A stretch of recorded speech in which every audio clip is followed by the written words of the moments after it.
પારડીમાં વિવિધ પ્રકલ્પોનું લોકાર્પણ કરવામાં આવ્યું હતું, જેમાં મોટી સંખ્યામાં અધિકારી અને નગરના અગ્રણીઓ ઉપસ્થિત રહ્યા હતા. પારડી નગરપાલિકાની ભાજપ સમર્થિત નવી બોડી 2.5 વર્ષની ટર્મના પ્રમુખ શરદભાઈ દેસાઈની ટીમે પારડી નગરમાં વિવિધ વિકાસના કામોમાં લોકાર્પણ તેમજ ઉદ્ઘાટન પારડીના ધારાસભ્ય કનુભાઈના હસ્તે કરવામાં આવ્યા હતા, જેમાં એસી સિવિક સેન્ટર તથા નગર સેવા સદનનું ઉદ્ઘાટન, તળાવના પાણાના રસ્તાનું ઉદ્ઘાટન, 6 જેટલા ફુવારાનું લોકાર્પણ, રાણી ખાડાનો પુલ, મહાનુભાવોની પ્રતિમાઓ, લક્ષ્મી ઉદ્યાનમાં ચબુતરાનું લોકાર્પણ, પાર નદી કિનારે ઓવારાનું લોકાર્પણ જેવા રૂપિયા 4.64 કરોડના ખર્ચે કરવામાં આવ્યા હતા.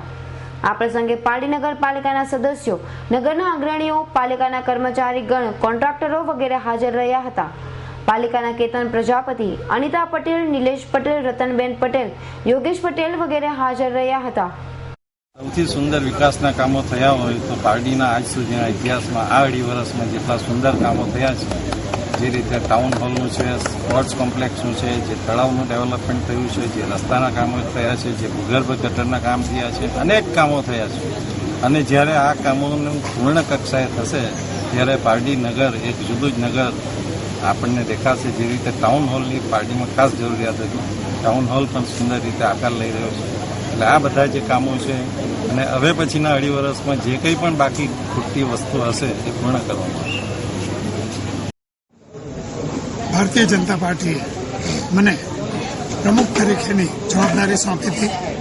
એ જવાબદારી મેં મારા 27 સાથી કોર્પોરેટરો જોડે 2.5 વર્ષ માટે નિભાવી છે, જેની અંદર પારડી શહેરમાં મોટે ભાગના બધા રસ્તાઓ, લાઇટો, પાણી બધે પહોંચી વળે, જે પાયાની જરૂરિયાત છે એ પૂરી પાડી છે.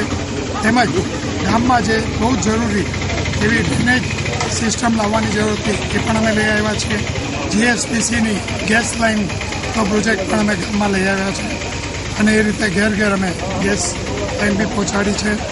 તેમજ આજે આગવી ઓળખના કામ કહેવાય એવું town hall, sports complex, garden તેમજ ફાયર સ્ટેશન એવા અને જે જ્યાંથી આખી પારડી નગરપાલિકાનું સંચાલન થાય છે એવું પારડી નગરપાલિકા સેવા સદન નવું બનાવ્યું છે. અને એ રીતે ભારતીય જનતા પાર્ટી વલસાડ જિલ્લાના પ્રમુખ અને આપણા લોકલાડીલા માન્ય કનુભાઈ દેસાઈના હસ્તે આ બધા જે નવા પ્રોજેક્ટ હતા 4.65 કરોડના તેનું ઉદ્ઘાટન તેમજ લોકાર્પણ વિધિ કરવામાં આવ્યું. અમૃત પટેલનો રિપોર્ટ, S9 ન્યૂઝ, પારડી.